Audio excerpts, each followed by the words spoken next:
જય અંબે. હમણાં ઘણા લોકોને, ખાસ કરીને યુવાનોને કોમ્પ્યુટર બેઠા હોય એટલે ગરદન જકડાઈ જાય છે. તો આપણે ગરદનની કસરત છે એ બતાવવાનો પ્રયત્ન કરું છું. બહુ ધીરજથી, શાંતિથી આ કસરત કરવાની છે. પહેલાં તો ઊંડો શ્વાસ લેવાનો,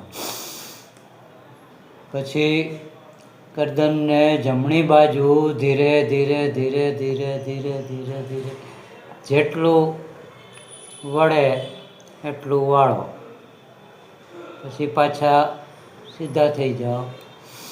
ઊંડો શ્વાસ લ્યો, પછી ધીરે ધીરે ધીરે ધીરે ધીરે ડાબી બાજુ ઝૂકો,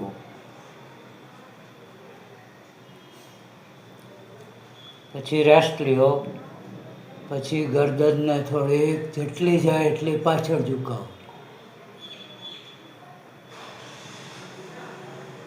પછી આગળ ઝુકાવો ધીરે ધીરે.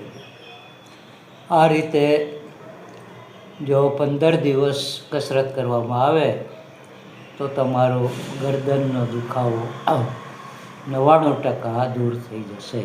અસ્તુ.